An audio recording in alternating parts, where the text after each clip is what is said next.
Este estudio tiene una potencia de análisis que no habíamos podido obtener aún, y que me parece interesante siempre destacar dos cosas: que no es un estudio que se hace en soledad o en independencia, que lo más entretenido de la construcción de esta clase de conocimientos es que se hace de forma plural, transversal, en consorcio.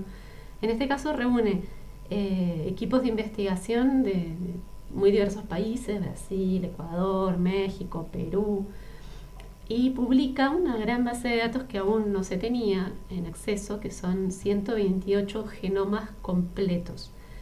Esto va de la mano con desarrollos tecnológicos. Claro. Esta sigla del ADN nos suena muy familiar ahora y la vemos en muchas series, y sabemos que es esta molécula que está dentro de cada una de nuestras células, que vienen de nuestros padres, de nuestros abuelos, que puede servir para conocer filiaciones, para identificar nietos. Pero si nos vamos del marco de una familia y empezamos a ir una generación para atrás, ya son nuestros bisabuelos, tatarabuelos, y esto, si lo vamos muy profundo en el tiempo, podemos remontarnos a miles de años y reconstruir no ya una familia, sino toda una línea de poblamiento, todo un proceso de diferencia de una población a la otra, de una nueva población ocupando un nuevo espacio. Entonces entendemos la demografía de nuestro planeta, cómo nos hemos movido los seres humanos de un territorio al otro. O sea que hay algo que es constante y que no ha cambiado. Sí, que es único de América. Eso es lo que tiene de novedoso este estudio. La tecnología ha ido progresando muchísimo, y antes lo que eran a veces estudios solo de algunos segmentos del ADN, ahora se ha vuelto potente, poderoso. Podemos ver todo el genoma de una persona. Antes estas construcciones eran trabajos muy lentos, llevaban muchísimo esfuerzo. Ahora, gracias a nuevas tecnologías para las máquinas que hacen la secuencia de ADN, leen la secuencia, y nuevas tecnologías de informática, porque esto también es muchísimo procesamiento, tiempo de procesamiento en una computadora. Ahora cada vez hay mejores métodos, más rápidos, y este que se sabía de otras poblaciones de otras partes del mundo, en general son países centrales con economías que hacen fuertes inversiones en la parte de investigación, ciencia, educación. En Latinoamérica, como en otras partes del sur global, estos esfuerzos son a pulsos. Entonces hace falta trabajar en consorcio para que esto pueda ser llevado a cabo. Y sobre todo porque nos interesa muchísimo, porque si no estudiamos nosotros mismos, ¿quiénes somos? No lo va a estudiar nadie. Es una muy buena definición. Y estos 128... 128. ¿Qué modifican en la percepción que tenemos de los americanos? Primero, los americanos somos un pueblo muy resiliente, muy resistente. Somos herederos de esa resistencia. Pensemos que hoy vemos el planeta y no hay casi punto, salvo la Antártida, y ni siquiera, no hay punto del mundo en el que no haya una población humana viviendo. Esta situación no era la misma hace unos cuantos mil años atrás, por supuesto. Y el planeta se ha ido ocupando siempre, los humanos, como otras poblaciones de animales, buscando recursos y buscando refugio. Donde lo ha habido, la población se ha asentado, ha prosperado. Donde no lo hay, en periodos de hambrunas o sequías o dificultades, la población se traslada. Esto no es tan sencillo, hoy nos parece muy simple, porque tenemos primero un conocimiento total, rutas, sabemos qué encontrar, qué recursos habrá, pero estamos pensando en realmente muchos mil años atrás, donde esto era un conocimiento que se iba construyendo en el día a día. Y nos sitúa esto, hace falta que pensemos en un periodo que se llama la última gran glaciación. Lo que hoy conocemos como un clima general en el mundo es un periodo interglaciar. Estamos viviendo un momento bastante singular. Nuestro planeta geológicamente pasa de momentos de glaciación, donde el clima es muy frío, donde gran parte de las masas de agua se transforman en hielo sobre la superficie continental. Entonces la línea de costa de los océanos está muy retraída. Cuando vemos la marea baja, que emergen partes de la playa, que todos no vemos, esto es muchísimo. Así emergen espacios terrestres que hoy no podemos ni sospechar, pero que permiten que estos ancestros de todos los americanos se hubiesen desplazado. y han gradualmente salido los humanos de África, que es nuestra cuna, en varias ocasiones, han ido ocupando otros terrenos como Europa, Asia, el centro de Asia, y el último territorio en ser alcanzado es América. Pero para llegar a América cruzan por un puente terrestre que hoy está bajo el mar, que es la zona de Beringia. Es lo que une el norte de América con el extremo este de Asia.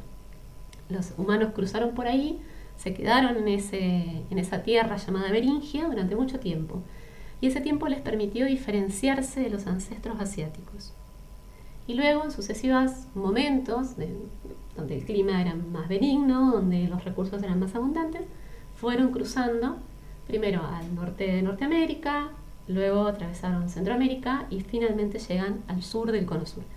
Este viaje, somos los últimos del somos viaje. Somos los últimos, pero son pueblos muy singulares, porque después de este momento, los glaciares se derriten, el nivel del mar aumenta y América es una isla hasta la llegada de los conquistadores en 1492.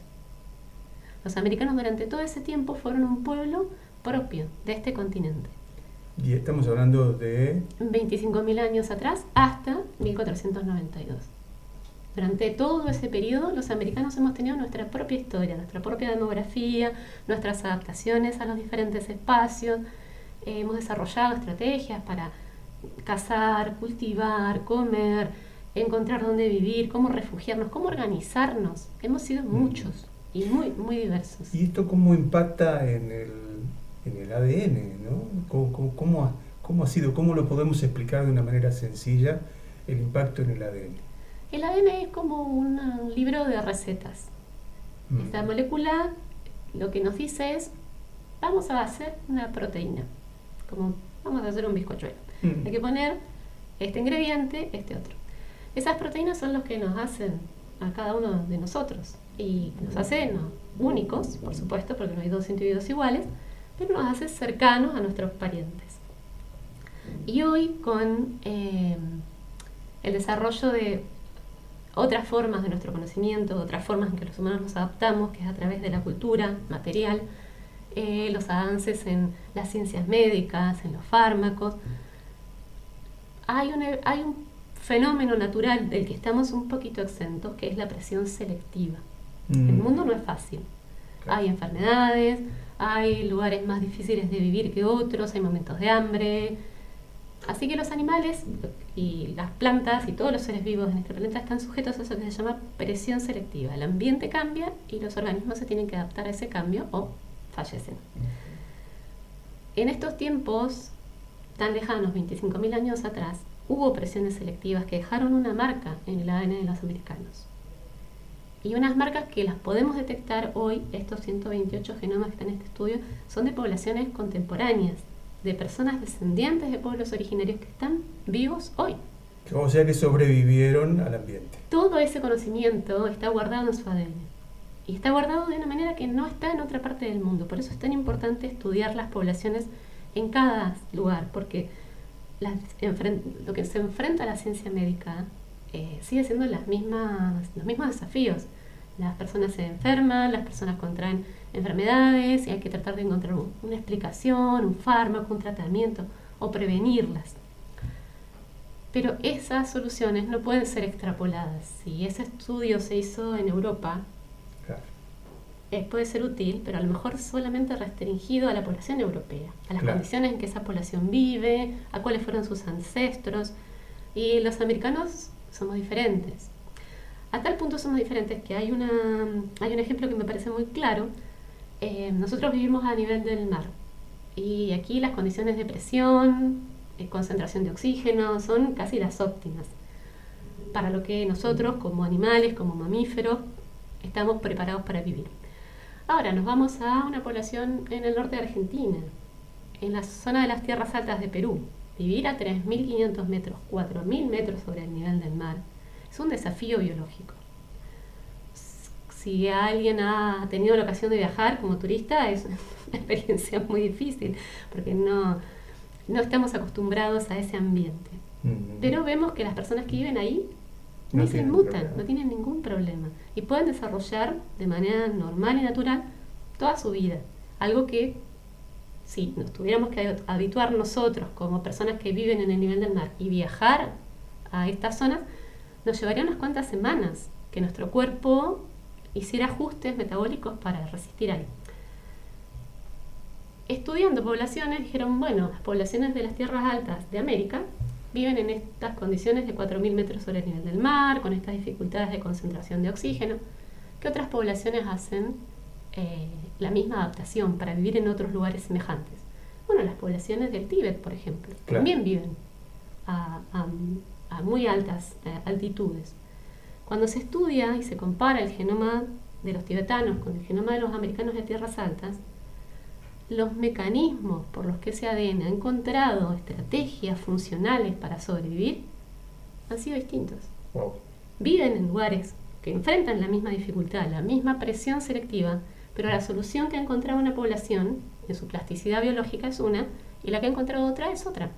Es sorprendente, ¿no? Es algo realmente sorprendente. Es algo que no se esperaba. Entonces ahí nos muestra más que nunca, cuando incluso consideramos que son condiciones comparables, claro, es importante estudiar el genoma de la población para saber específicamente qué pasó ahí. Bueno, eso, adaptarse a regiones de alta altitud, adaptarse a patógenos, a parásitos. Hay enfermedades que son endémicas de América. El mal de Chagas, por ejemplo, es un parásito que vive en la vinchuca, que es un insecto, el insecto que es hematófago, como los mosquitos, o sea, que chupan sangre, y pueden ser vectores de ese parásito. El parásito está en el intestino de la vinchuca, pica a un humano y puede pasar al torrente sanguíneo del humano.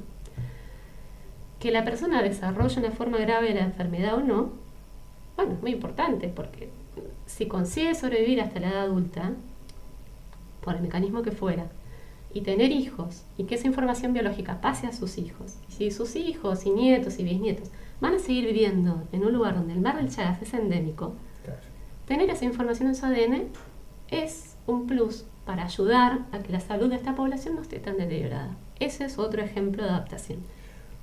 128 de estos ejemplos ustedes obtuvieron diferencias, o dentro de estos 128 muestras de genoma tienen otras características.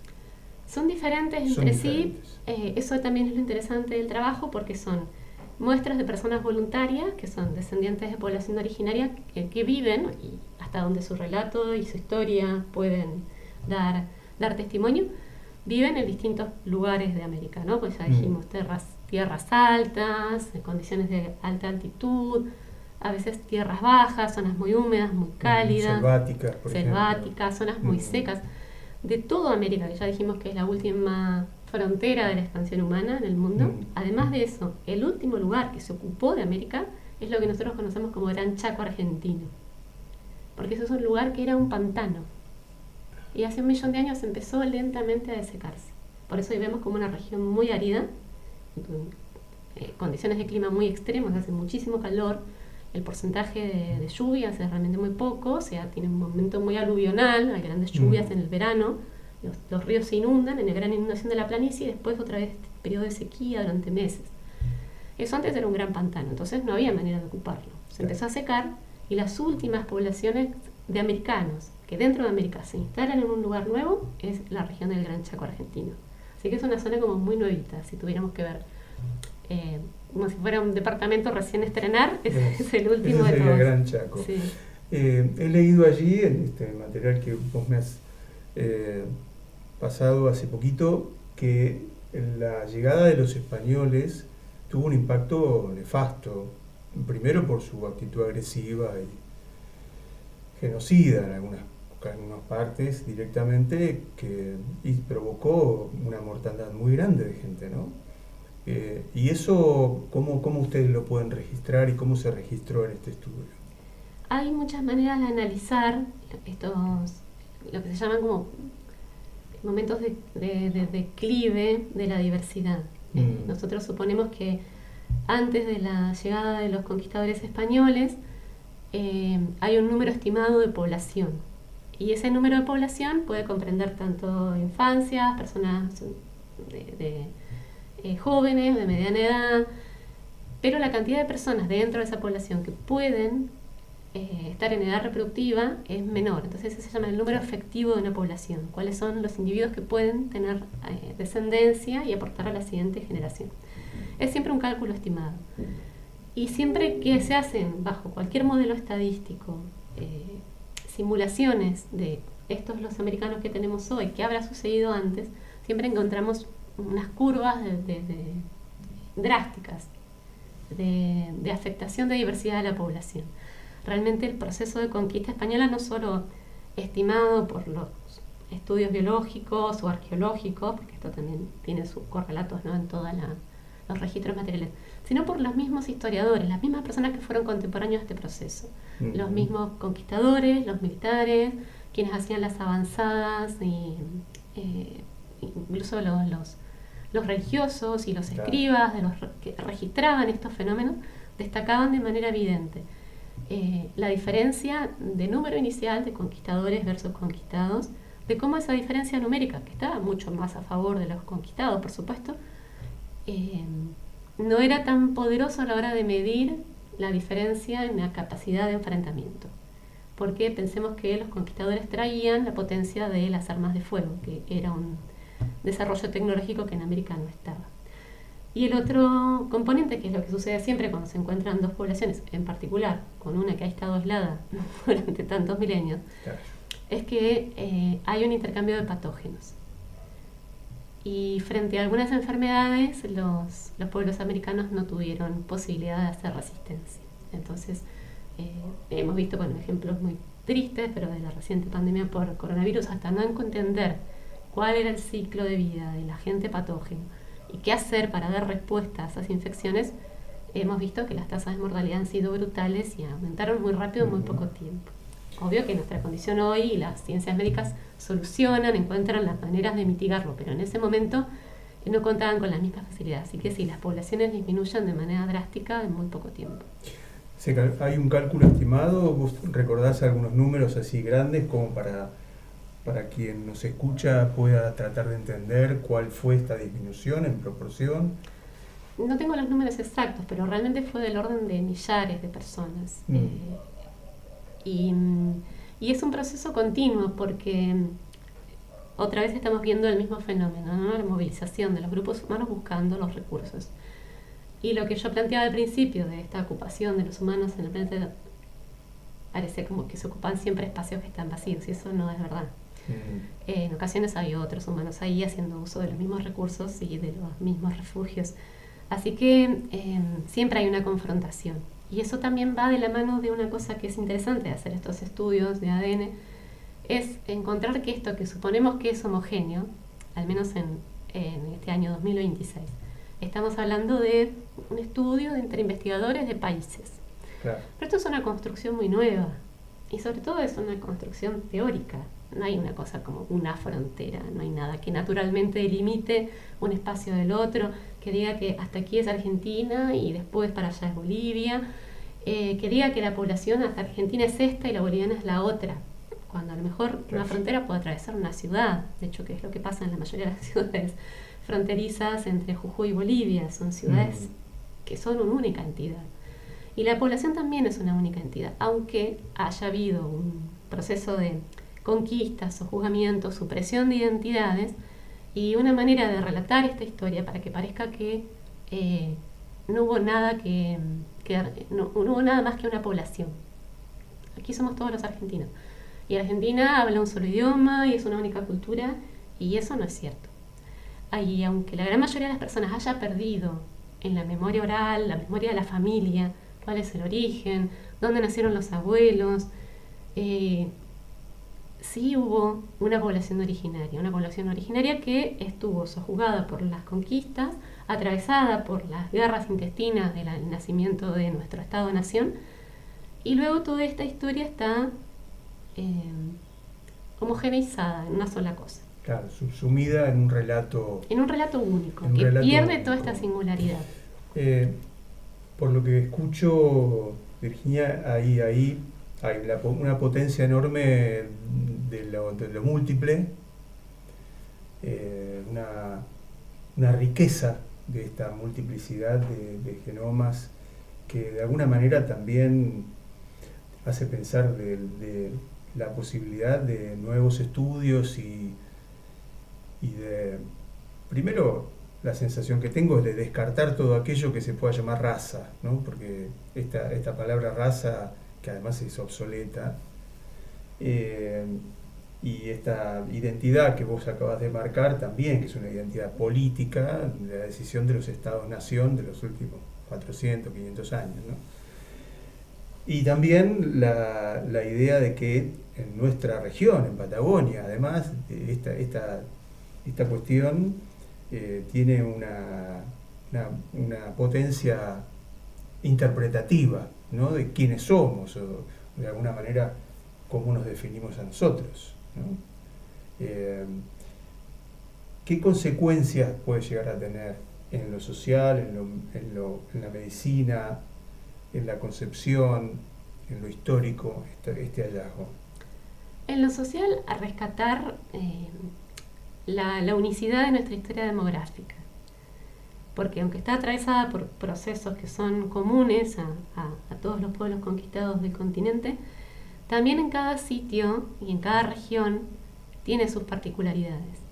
Entonces, las poblaciones originarias que obligadamente silenciadas han persistido como parte de nuestra demografía, aportan en cada región de Argentina una característica particular.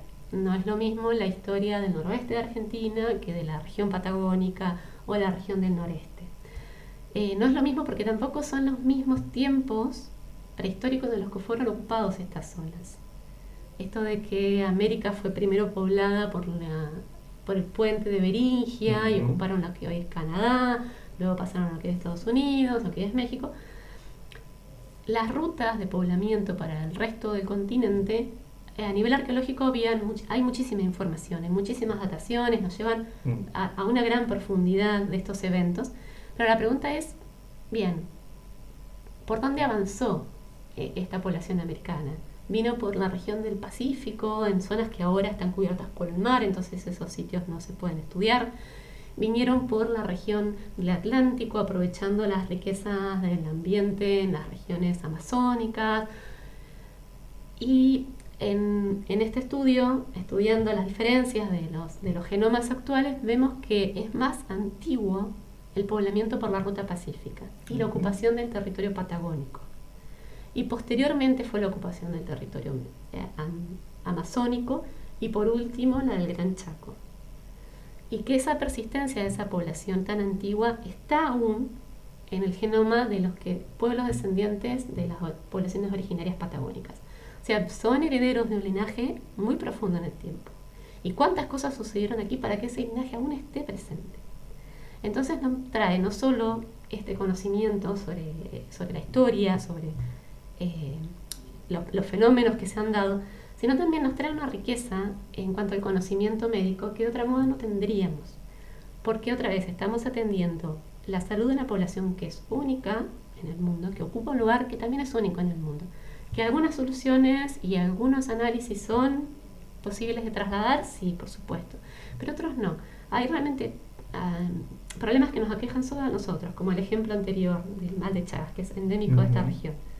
Es un problema que no le interesa estudiar a otras potencias mundiales. Es un problema que otros centros de investigación no destinan recursos. Es un problema que nos aqueja a nosotros de manera grave, no es el único. Entonces nos tiene que interesar es conocer la vía de contagio, la conocemos, conocer el proceso de enfermedad, cómo avanza, cómo acompañar para que el avance sea lento, gradual, porque la enfermedad es incurable, pero sí tratable. Y saber, bueno, ¿qué parte del genoma hacen resistentes, resilientes a estas poblaciones? ¿De dónde ha venido? Eso también es una gran herencia del pasado. Y todo esto se pone en juego en las poblaciones hoy, porque los 128 genomas son de personas descendientes de pueblos originarios. Y luego en este mestizaje de pueblos americanos, conquistadores, posteriormente grandes oleadas migratorias, en especial en el siglo XX, en el periodo entre guerras, de ese enorme mestizaje, pero que no es igual en todas partes, es lo que hoy llamamos geopolíticamente como población argentina. Y a toda esta población le tenemos que dar la misma respuesta. ¿Qué sucede con nuestra salud? ¿Qué podemos hacer por ella? Bueno, qué importante. Y por último, Virginia, quería quería preguntarte, bueno, cómo en esta situación, cómo afecta el tema hoy en la Argentina, un proceso que no está apostando demasiado a la ciencia, a la tecnología, y aún en esa situación parece como que sale un conejo de la galera y de repente aparecen estos estudios que son de una potencia y una proyección enorme. Sí, nos gustaría que no siempre fueran conejos de galera y que el camino no fuese tan difícil.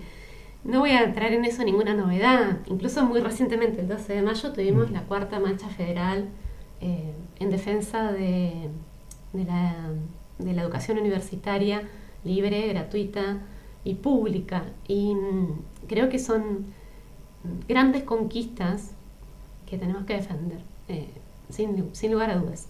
Porque ahí, en el acceso al conocimiento, es donde todas las personas tienen la capacidad de adquirir las herramientas para tener la posibilidad de analizar el tiempo en el que viven y tiempos pasados también. Sin la universidad pública, me atrevo a decir que por lo menos el 95% de mis colegas nunca hubiésemos podido acceder a formar parte del sector científico de este país. Y como tales nos autorreconocemos también como empleados públicos, porque somos empleados del Poder Ejecutivo Nacional. CONICET es un organismo autónomo dentro del Poder Ejecutivo Nacional y es un esquema dentro de la conformación de las estructuras estatales. Es el esquema que Argentina ha decidido construir para que exista investigación por y para el país. Así que sí, la defensa es necesaria y es necesario entender esto, ¿no? Quiénes trabajan ahí, cómo lo hacen y cómo el conocimiento que construimos aporta al bienestar de todos. Muchas gracias. Por favor, gracias.